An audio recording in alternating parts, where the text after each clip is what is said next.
Pablo, muy buenas tardes. Hola, buenas tardes, Marta.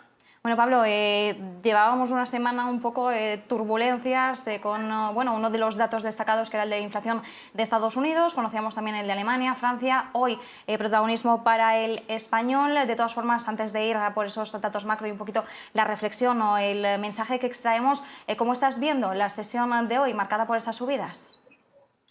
Pues la verdad es que vamos a cerrar una sesión con más tranquilidad tras la recuperación de a media sesión que ya iniciamos ayer jueves.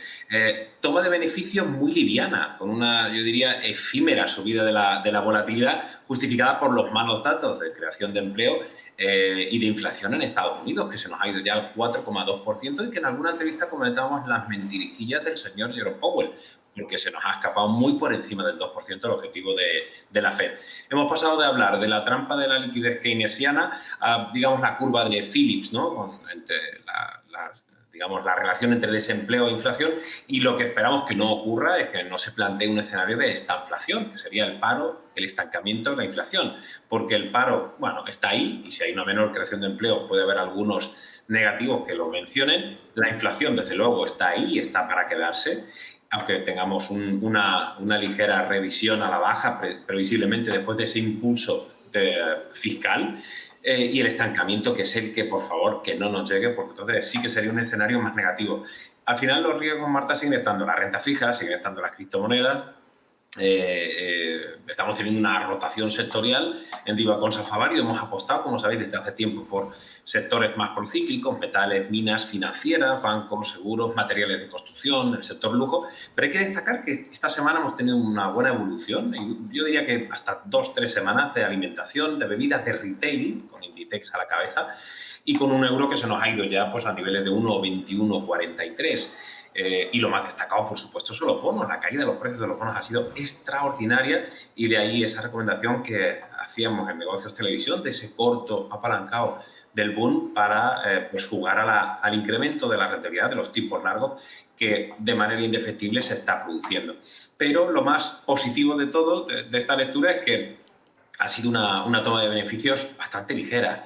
Como máximo yo creo que estaremos en un 2 y pico por ciento del Standard & Poor's, algo más del Nasdaq, pero viniendo desde el máximo y de los niveles digamos, de recuperación que hemos tenido prácticamente desde marzo del año pasado y sobre todo desde noviembre, yo creo que esto era bastante previsible. Y si recordáis, pues hablábamos que teníamos el dedo puesto en el botón de se vende, pero que no teníamos una tensión como para pensar que la recuperación del segundo semestre, que se anticipa bastante interesante, después de un retraso de un trimestre, sobre todo en Europa por los confinamientos que hemos tenido sobrevenidos por el retraso de las vacunas, si no cambia mucho el escenario, Conectaré vamos con a él tener un y cierre él hará de una año entrevista desde ahí. Y Pablo, ya que estábamos mencionando también, bueno, ahora te preguntaré por una cosa de Inditex, ya que has mencionado la compañía, pero antes te quería preguntar, en el entorno en el que dices, ¿no? En el que, bueno, la inflación es un debate indiscutible, está sobre la mesa, ha llegado para quedarse. En cuanto a nuestras inversiones, deberíamos hacer una rotación de nuestra cartera hacia valores que puedan verse más beneficiados por esa subida de la inflación. Sí, y de hecho yo creo que ya se está produciendo. Ya, ¿no? Si Sí. cogemos, Marta, el sector bancario lleva una subida year to date en Europa del 27,66%. Y si no me equivoco, y veo que no, es el sector con mayor subida sectorial. Es decir, los márgenes de intermediación juegan a favor cuando los tipos largos suben. Hemos visto que las provisiones de los bancos, que han publicado unos resultados bastante decentes en el primer trimestre y que ya lo vimos en el cuarto trimestre de 2020, pues han bajado ostensiblemente y ha liberado, digamos, beneficios. Hemos tenido mejoras en los niveles de rentabilidad, los ROE, los ROCEs, los ROI también han mejorado. Y por último, bueno, dos detalles muy importantes. La solvencia de los bancos sigue siendo muy buena. No hemos tenido una crisis bancaria, que eso hubiera sido demoledor. Y también, por otro lado, la mora, aunque ha subido, pero ha sido ligeramente. Es verdad que vamos a tener incrementos de mora, pero no son preocupantes. Con lo cual, desde luego, hay que jugar a sectores que la inflación y que, por ende, la subida de tipos largos les beneficie. También a las compañías de seguros. Las compañías de seguros también se ven beneficiadas por sus inversiones en un entorno de subida de esos tipos largos, porque se ha sufrido muchísimo la rentabilidad de los activos de las aseguradoras, sobre todo de vida. Por lo tanto, bueno, pues yo creo que eso es algo que está funcionando. Y hay algo que yo discrepo con algunos analistas, que creo que es una visión algo más antigua de la realidad, es con el sector tecnológico. Es decir, el sector tecnológico, el growth, muchos inversores piensan, bueno, si hay subidas de inflación, si hay subidas de tipo, esto va a perjudicar porque perjudica a las compañías endeudadas. Sí, a las compañías endeudadas sí, posiblemente utilities, telecoms, etc. Pero el caso de las compañías de tecnología, las grandes compañías tecnológicas son grandes generadoras de caja, no necesitan, de hecho, deuda o financiación exterior, con lo cual está muy en entredicho que esas compañías vayan a sufrir por esos factores, ¿no? Otra cosa es que estén en máximos históricos y que los niveles de crecimiento sean difícilmente sostenibles, pero los crecimientos de beneficios que estamos viendo para 2021 son todavía más que satisfactorios después de las caídas que vimos durante el año pasado. Por lo tanto, la respuesta es clarísimamente sí. Bancos, el sector financiero en su conjunto es el más beneficiado, sin duda.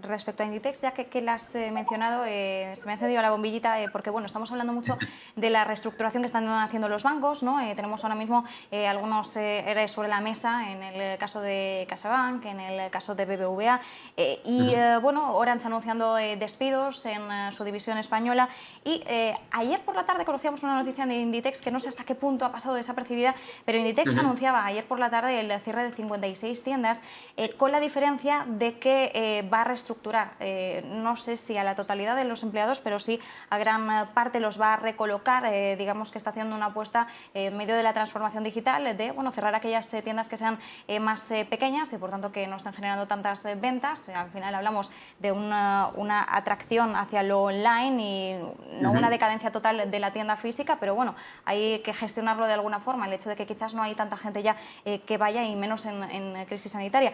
Y estamos viendo esa mayor apuesta, ¿no?, por aquellas tiendas más grandes que puedan tener más éxito. Yo te quería preguntar hasta qué punto pues, esta estrategia de Inditex puede ser imitada por otras compañías del sector y si es una medida que pueda tener unos buenos resultados a largo plazo o de alguna forma también pueda perjudicar pues, al negocio offline e incluso aparte de su plantilla.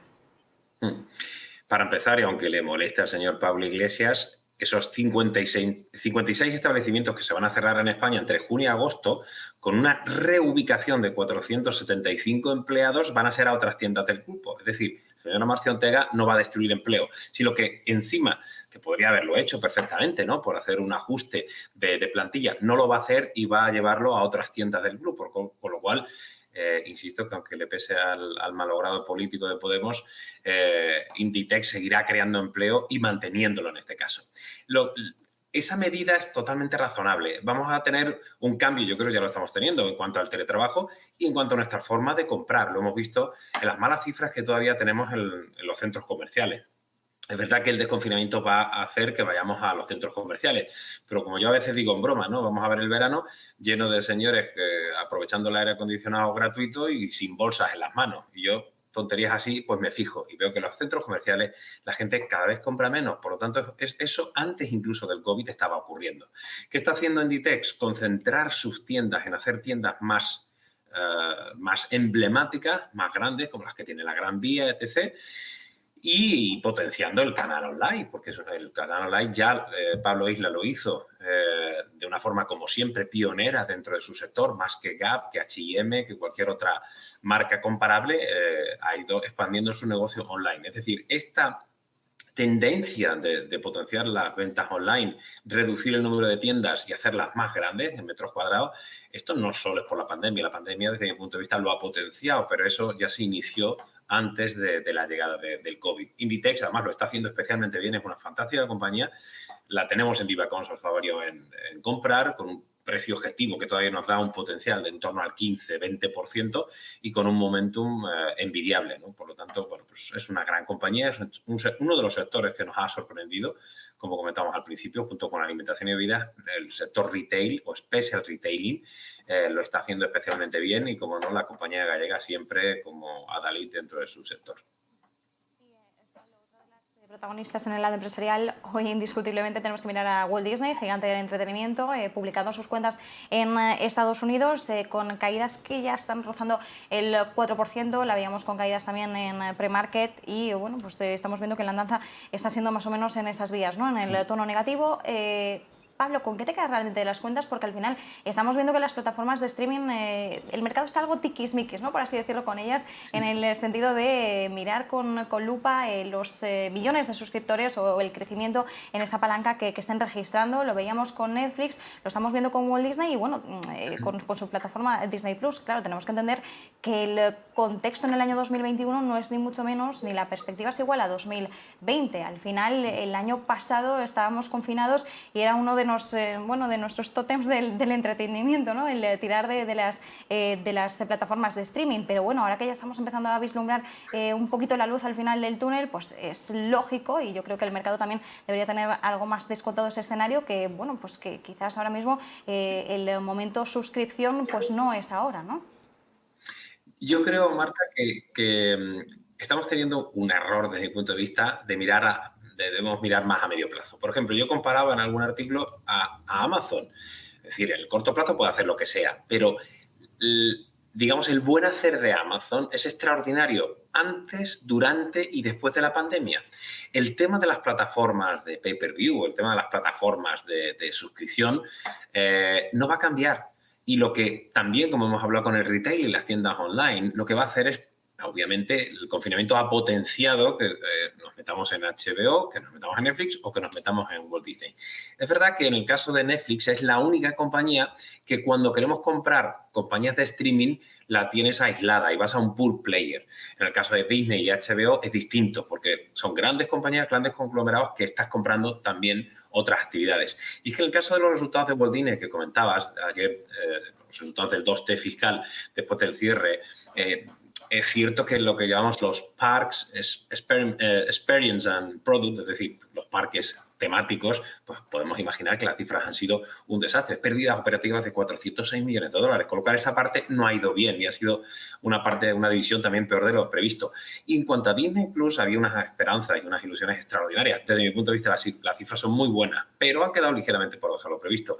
103,6 millones de suscriptores es una muy buena cifra, pero se esperaban 110,3 millones. Es decir, han defraudado algo, los niveles de valoración son exigentes, sobre todo por la parte de los parques temáticos, que obviamente está siendo un desastre y no es culpa de la compañía, pero bueno, los resultados incluso en ventas quedaron ligeramente por debajo de lo previsto, con 15,61 billion dólares, y el PPA, sin embargo, fue prácticamente 3 veces superior a lo previsto. Yo creo que son unas cifras mixtas, que la decepción, como bien dices, de Disney Plus está ahí, pero no es tan agresiva, y que el futuro sigue siendo las plataformas de suscripción de pago.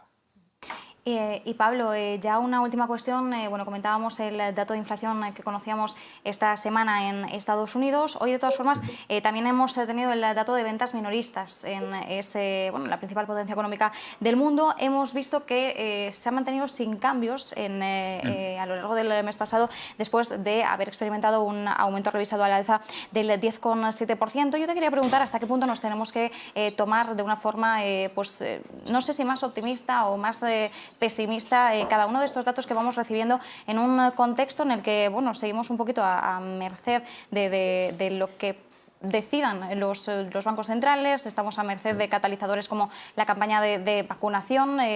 ¿Cómo podemos de alguna forma contextualizar todo este goteo de datos macroeconómicos que a veces tampoco sabemos hasta qué punto tomarnos de una forma u otra en la balanza?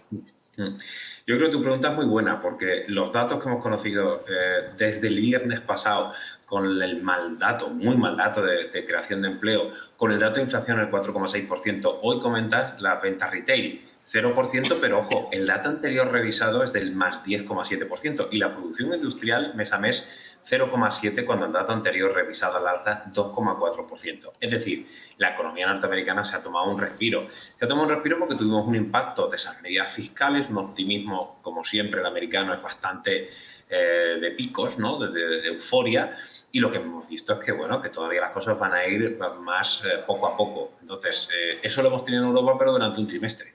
Porque los datos de la señora Calviño, por ejemplo, pues se retrasaron un trimestre, pero es que los datos de Alemania, de Francia y de España o de Italia siguen siendo un desastre, y los que hemos conocido esta semana de Reino Unido de PIB trimestral. Por lo tanto, por eso yo hacía la entradilla de que espero que nadie hable y que será yo el único agorero que hable de esta inflación, porque empezamos a tener inflación, porque los datos de empleo no son tan buenos y el último, que es el estancamiento, es el que de momento no se está produciendo, pero datos de ventas minoristas, datos de PIB, datos de producción industrial, todo en su conjunto, aunque haya habido una volatilidad de los datos. Las ventas minoristas, Marta, y la producción industrial son datos especialmente volátiles, pero habrá que ver el próximo dato de PIB. Habrá que ver también si la recuperación en el verano nos hace tener un segundo semestre extraordinario como todos estamos esperando y que con las vacunaciones, que por cierto yo me vacuno el próximo martes, eso significa que me estoy haciendo mayor, porque he leído un artículo que dice que los viejos de 40 y 50 años se van a vacunar en España en junio.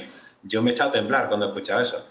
Así que yo creo que con la vacunación todas las cosas van a ir a mejor. Y nos hemos tomado ese pequeño paréntesis que tu pregunta iba bien orientada. Espero que solo sea, francamente, un paréntesis, porque y vamos a quedarnos con un dato más positivo, que parece que estoy siendo muy negativo, y no lo soy en realidad a medio plazo.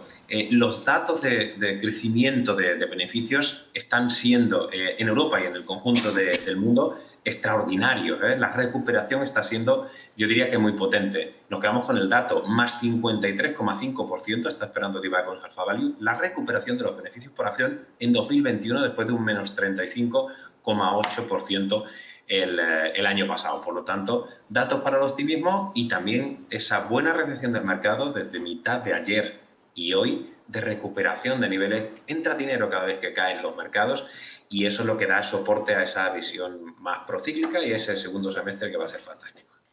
Venga, Pablo, pues te voy a hacer caso. Vamos a cerrar con esa visión más optimista, ¿no? De esa recuperación de beneficios por acción, más 53,5%. Y bueno, a los millennials yo creo que todavía la vacuna no nos llega, Pablo. Así que bueno, al menos enhorabuena. Otra cosa es los titulares, ¿por dónde los tiran? A los adultos de 35 años o de 20 años, porque llamarnos ancianos a los de 40 y 50 años a mí me ha parecido demasiado, ¿no? Ya, sí, bueno, a los 28 ya te empiezan a llamar también mayor. Así que, Pablo, vamos a dejarlo ahí, porque bueno, aquí ya depende de cómo se mire, con el prisma con el que se mire. Bueno, Pablo, que estamos muy jóvenes, hay que decirlo, por delante y vamos a disfrutar también. Pablo García, director de Divacons Alpha Value, disfruta de tu fin de semana. Un abrazo. Igualmente, gracias.